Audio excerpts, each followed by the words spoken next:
Kotor. Donc on aura Serpentino, Mont-Saint Mirage. Mais ne vous inquiétez pas, j'espère qu'on a un bon chauffeur, comme je vous ai déjà dit. Je plaisante, c'est un très bon chauffeur, je dirais. Écoutez, c'est pas mal les bouches de Kotor. Hein. Vous allez voir, la ville de Kotor est magnifique. On va avoir une belle visite. En fait, une visite d'une demi-heure. Et puis, vous allez avoir 1 heure de temps libre à Kotor. Et puis, on revient vers l'hôtel. Kotor est magnifique. Il faut que vous regardiez un film qu'on a tourné à Kotor il y a 7 ans. Avec Luc Besson, avec Romain Duris, Catherine Deneuve, Monique Bellucci. Dans ce film-là, vous allez reconnaître votre guide aussi, qui vous parle. Je joue le rôle de coiffeuse locale. C'était une belle expérience de travailler avec Luc Besson.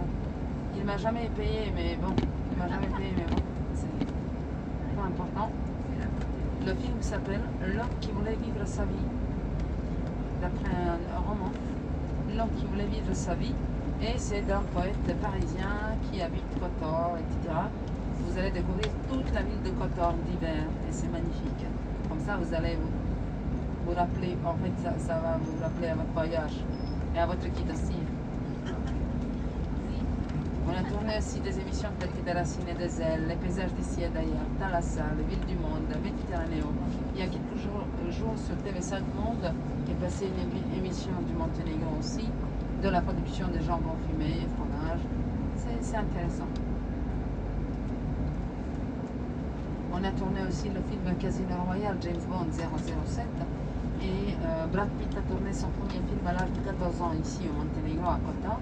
C'était le Dark Side of the Sun, en anglais, ou la partie obscure du soleil. C'était à l'âge de 14 ans, il était choisi parmi 600 garçons. Il était choisi par un directeur yougoslave. Et donc il a commencé sa carrière ici au Monténégro.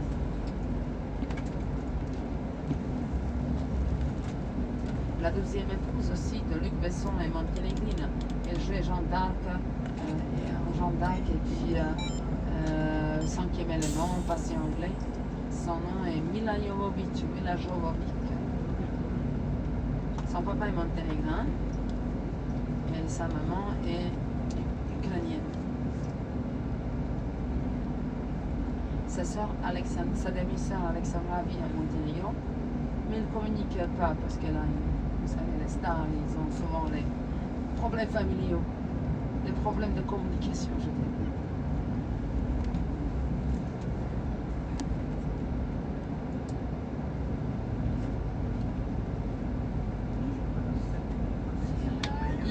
Ça nous aide, vous savez, on organisait les concerts de Rolling Stones, Madonna, Julio Iglesias, André Bocelli. André Bocelli chante souvent devant la cathédrale ici à Kotor. Et donc on organise beaucoup de concerts, beaucoup d'événements, de carnaval, de bal masqué, qui nous aident à promouvoir le Monténégro en future destination. On paye beaucoup de stars qui viennent du monde entier pour chanter ici, pour faire des spectacles. Et comme ça, ça nous aide à promouvoir notre pays. Comme ça, on a tourné des films, des émissions, etc. Le sport, vous serez d'accord, est toujours un bon promoteur de chaque pays. Le sport national, c'est le water-polo et handball. Le handball, le Monténégro était le champion d'Europe en water-polo. Et pour un petit pays qui compte seulement deux équipes, deux équipes, en fait, deux clubs qui font partie de l'équipe nationale, tous les joueurs, on a gagné le championnat européen. Ça, c'était déjà quand même une belle promotion. Ça, c'est quelqu'un d'ici, il se développe bien là, vous voyez, dans le village. Et donc, les joueurs, très bons, vous savez, qui viennent seulement de deux équipes qu'on a ici au Monténégro. Une équipe qui est à Kotor, l'autre club qui est à Herzegovine, et donc tous ils font partie de l'équipe nationale. Pour promouvoir notre petit pays, c'était important. C'est pour ça que le gouvernement nous a donné 2 jours fériés pour fêter l'événement. C'était bien. Quand on a perdu de l'Allemagne, j'avais peur qu'on aurait 2 jours de plus pour récupérer du travail. Si on suit la logique, ce serait comme ça. Le sport national, c'est aussi le handball. On est champion d'Europe en handball féminin. Handball masculin, c'est un autre pays, je ne me souviens plus lequel. Les Américains, non? Ah non, les Américains. La France. Handball masculin, mais handball féminin, c'est le Monténégro, le petit Monténégro. Mais vous avez des joueurs tels que Karabatic, etc., qui ont des origines serbes. Et puis vous avez aussi Ibrahimovic en football qui Non, plus. ah non, il est parti, ah bon, qui a l'origine bosnienne, etc. Oui, mais il est suédois, il est né en Bosnie, mais il est réfugié de Bosnie et ils se sont déménagés en Suède.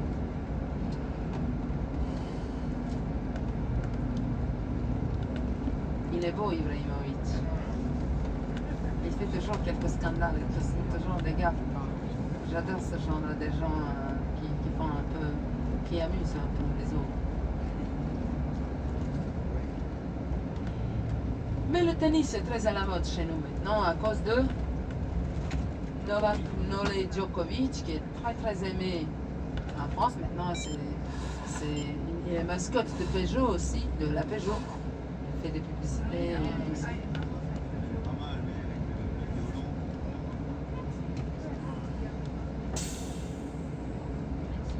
Djokovic, il est monténégrin, il joue pour la Serbie. Il est né à Belgrade. Ses parents faisaient des études là-bas, ils se sont rencontrés là-bas et Djokovic est né à Belgrade. Il jouait pour la Serbie et Monténégro. Son papa a proposé au ministre des Sports du Monténégro, il a proposé de créer une fondation, pas seulement fondation, mais une fédération de tennis du Monténégro.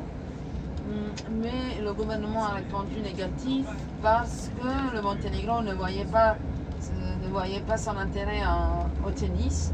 À cette époque-là, Djokovic était jeune, était petit, et donc personne n'espérait que Djokovic serait un star. Et comme ça, on n'investissait pas au tennis, et comme la fédération de tennis n'existe pas, au moment de la séparation de Serbie et Monténégro en 2006, Djokovic, qui est normal et logique, continuait à jouer pour la Serbie. Alors, il joue pour la Serbie, il se réclame comme le Serbe d'origine monténégrine, mais comme le Serbe. C'est pour ça ici on supporte Nadal et Federer, mais pas Djokovic. Je plaisante, mais c'est vrai qu'il est d'origine monténégrine, il s'est marié ici, il a sa maison ici, mais il joue pour la Serbie et il habite à Monte Carlo ou Monaco, je ne sais pas où. Là. À Monaco, on ne paye pas d'impôts, alors Ah oui, c'est pour ça. Il ne paye pas l'impôt. Quand même, il est vraiment un humaniste, il fait beaucoup de choses, il aide les gens, etc. Il promouvoit tous les Balkans, c'est vraiment quelqu'un qui est très aimé. Il est sympa quand il essaie de parler en français, il réussit à dire ce qu'il veut, il apprend, il n'a pas de complexe, il parle. Non, il est bien aimé chez vous. Mais il y a un autre joueur de tennis, un autre tennisman qui s'appelle Milos Raonic. L'année passée, il a gagné, il était deuxième à Wimbledon. Ok, peut-être que vous n'êtes pas très intéressé pour le sport, mais c'est quelqu'un qui joue pour le Canada, un homme très beau et grand, mais il est aussi d'origine du Monténégro, mais comme il n'y a pas de fédération. Son papa est ministre de tourisme du Monténégro.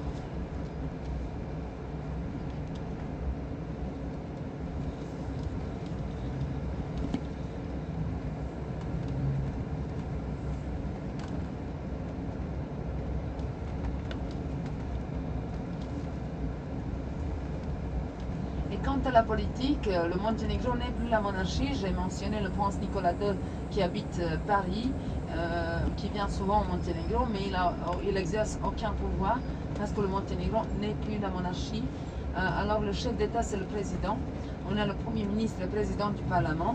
C'est un pays démocratique. On a les élections tous les 4 ans. Chacun qui a 18 ans a le droit de voter. Au Parlement, quand même, il y a 82 députés. Donc c'est un nombre quand même... c'est un peu beaucoup quand même par rapport à la population totale, mais vous voyez, les politiques, les hommes politiques sont très bien payés, ils parlent beaucoup et ils font rien. Chez nous.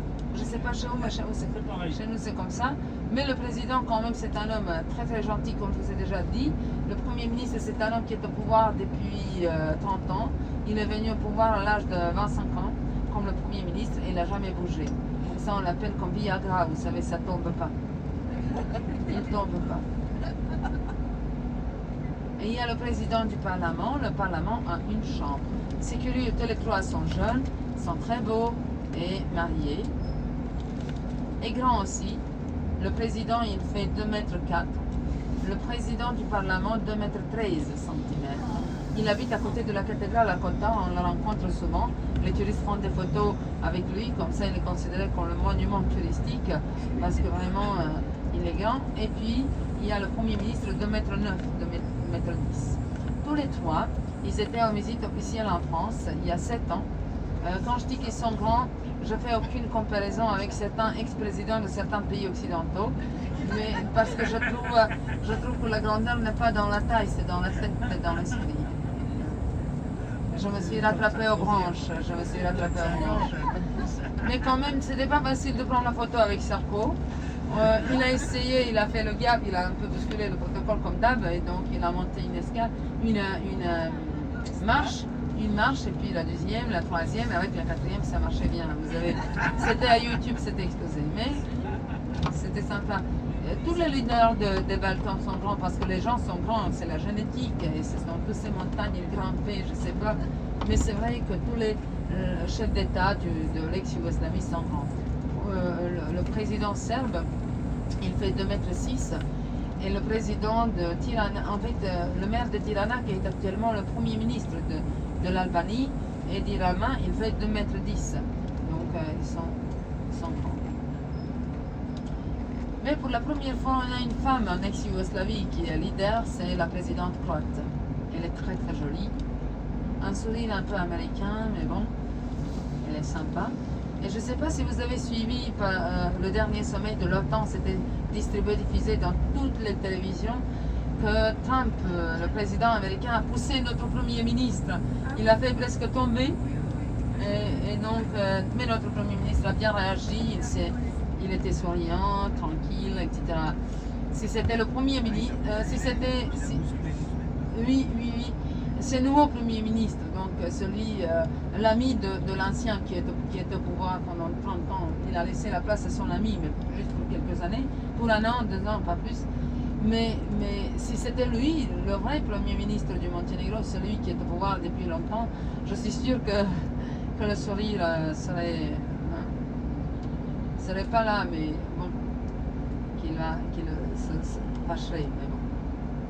Qui sait, contre un président américain, c'est pas facile. Il faut être souriant, gentil. Mais c'est vrai que Trump est un peu, quand même, un peu spécial. Je dirais que c'est un euphémisme. Sa femme est d'ailleurs très très jolie. Elle est slovène, de Slovénie.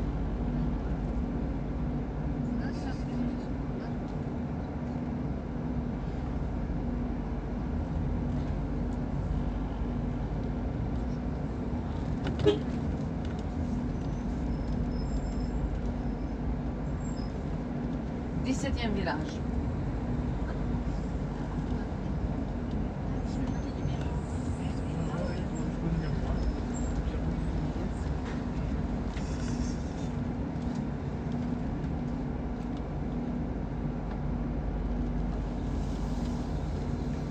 Jusque-là, tout va bien. Pourvu que ça dure.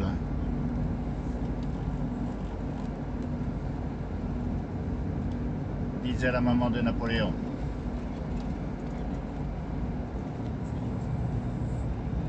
Vous en souvenez? Vous étiez là?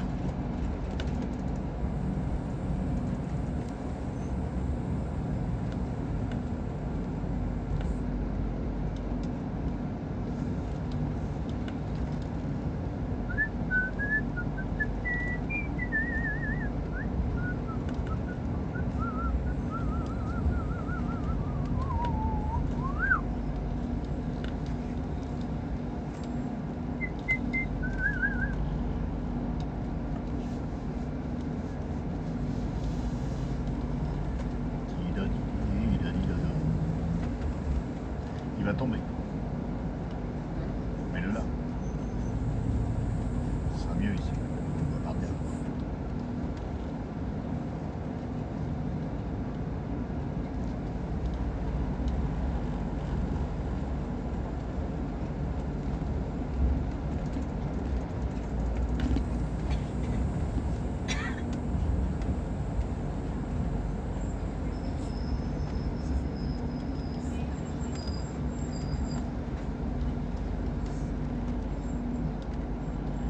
Je sais ce que je vais faire si j'ai habité ici.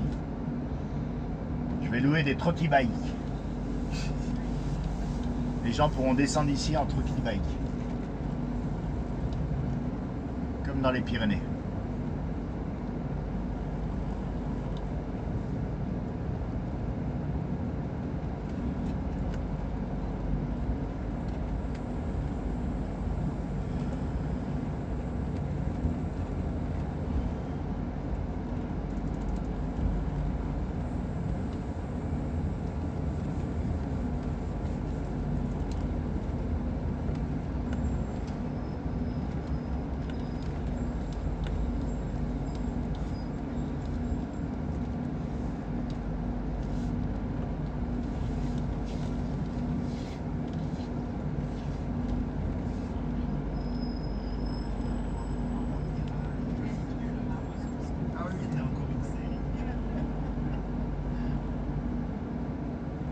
Gracias.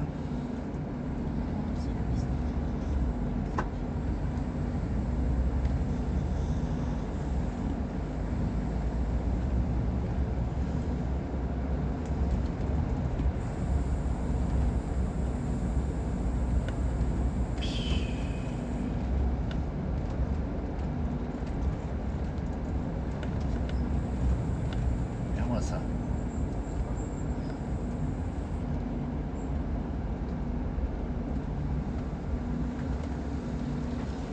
C'est pas vrai, ça.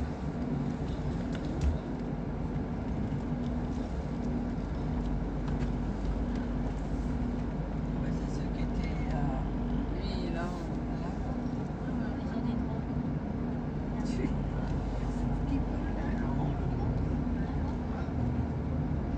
C'est garé n'importe comment, on dirait que c'est leur mère qui leur a appris à conduire.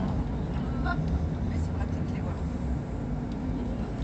Non mais celui qui est à l'entrée du virage, celui-là il gêne pas, mais à l'entrée du virage comme ça. Oui, oui. Laisse Paris, il avait mis les voilà. Non, non, non.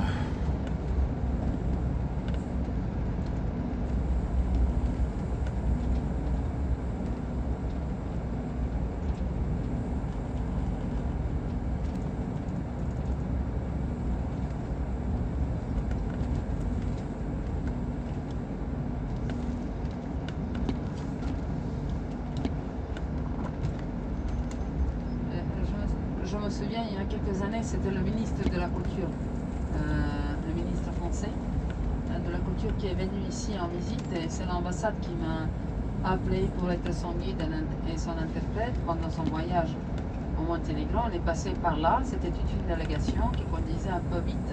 Et quand je suis dans la petite voiture, passer toute route là, j'ai toujours mal au cœur. Mais quand je suis dans la grande voiture, il n'y a pas de problème parce que le bus ne fait pas toujours les virages si vite comme les petites voitures. Et comme c'était un escorte qui était un peu plus vite, moi j'ai vomi dans la voiture. Le ministre de Culture était vraiment un peu... Donc c'était un peu stressé, mais bon, on s'arrêtait à chaque fois parce que j'étais obligée de sortir là de la voiture. Depuis ce jour-là, on ne m'appelle plus quand il y a des délégations. Où ils me disent, tu attends là à Coton, ils arrivent à Coton, 4 heures et c'est bien. Dans ça, je n'avais pas le voyage avec.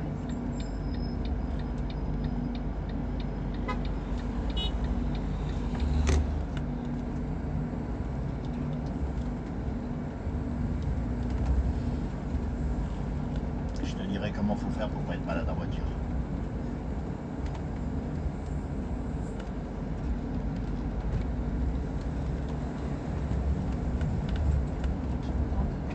Vas-y, ça toi.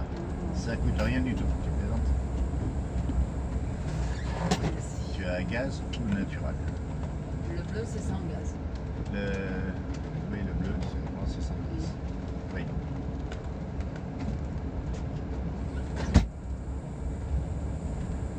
Aqua minéral. Ah non, c'est avec gaz. Non, sans gaz. C'est sans gaz.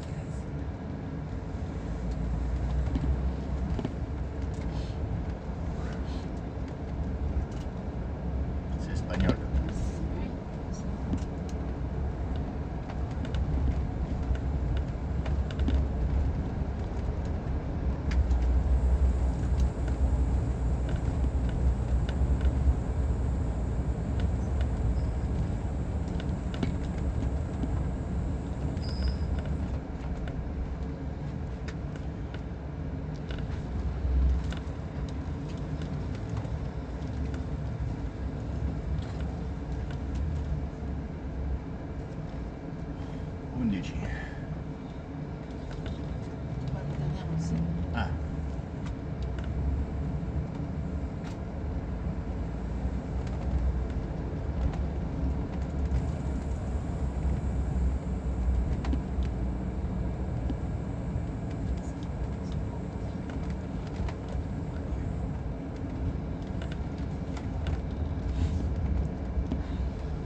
Priez pas si fort, messieurs, dames.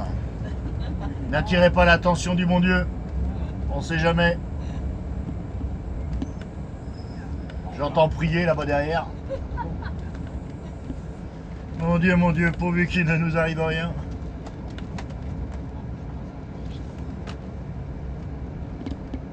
T'as pas besoin de micro quand tu parles aux gens. Non, Tu as une voix. oui. Non? Oui.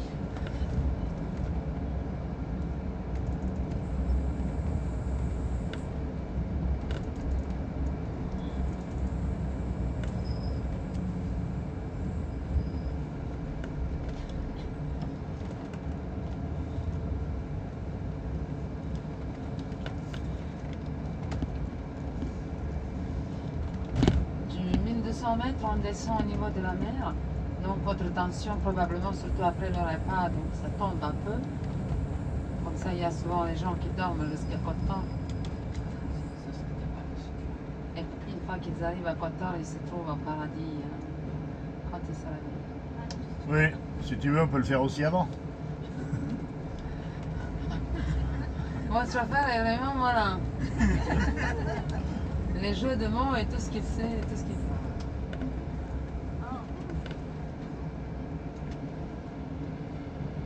Ah ouais. Il a pas l'air de savoir bien reculer. Oula. Oula. Oula. Oh, quel est un beau, les- Il y a un beau qui arrive derrière là. Regardez-moi ça. Oh, celui-là, voilà. C'est quoi, un camion? Un camion, ça. Oui, Qui monte. un camion qui monte. Oui, oui, qui monte. Oui, je vois bien, ça va. Ah, mais là-bas, on voit l'avant. Ça va, on va plus de monde, regardons aussi, vous laissez passer sur le sol. Il est sympa la voiture. Et il s'est pas roulé, il s'est pas roulé. Non, il s'est pas bien reculé. Hein. Ah oui, parce que c'est pas sa voiture, c'est Location. location. Ah ouais, donc là, ils se payent des petites bagnoles comme ça. Là. Pour l'instant, ils sont qu'à deux. Bah, de toute façon, ils pourront pas être plus, hein. Ah, maintenant, on va dire bonjour au gros camion maintenant. Je n'arrive pas, mais bon. Il est où le camion? Il est en dessous. Ouais, mais il vient pas, il est arrêté, il fait quoi? Je ne sais pas s'il est arrêté ou pas, mais...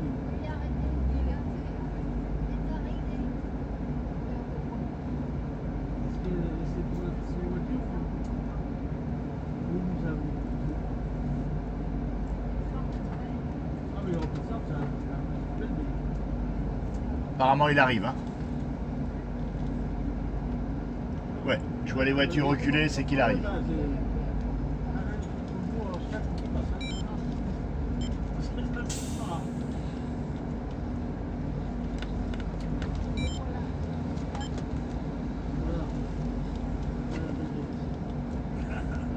Oula, il y a encore des voitures qui arrivent derrière nous, là.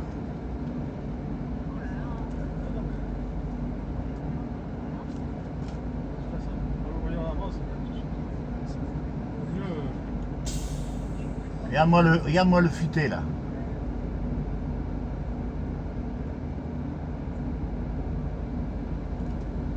Merci.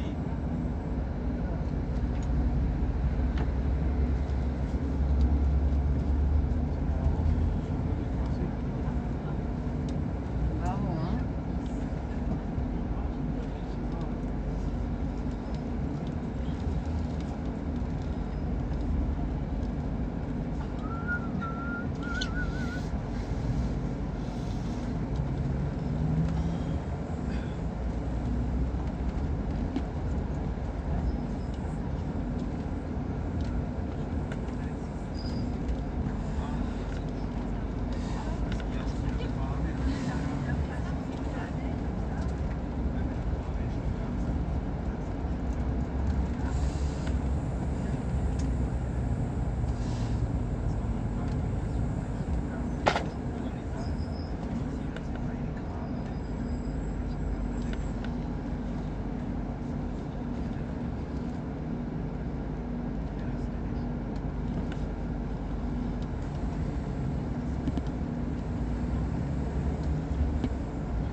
Regardez comme je me fais plaisir. Je fais reculer l'Allemagne à moi tout seul.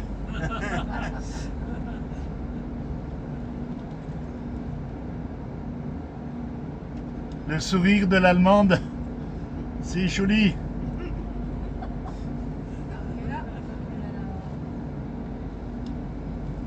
Là.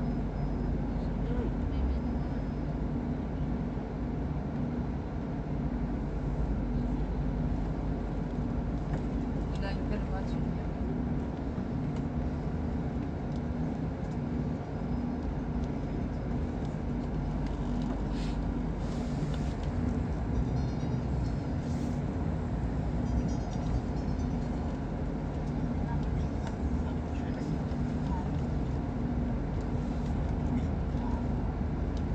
Oui, mais écoute, je suis très loin.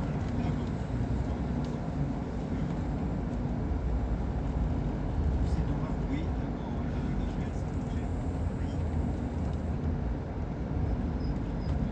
Non, mais je suis en bus. En bus. Il a dit en bus. Oh l'autre, hein, il dit en bus. Qu'est-ce qu'il a fait? Touriste. Oh, plus de ville.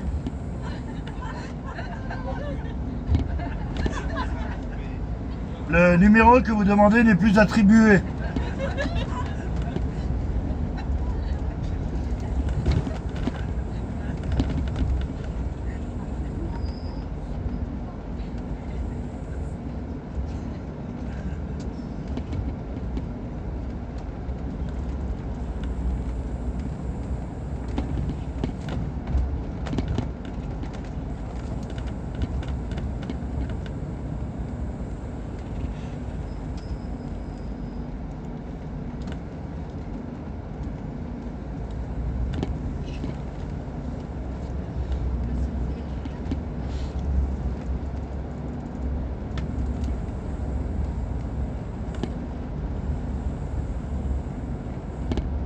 Je ne sais pas si je vous ai dit, mais on ne revient pas par ici.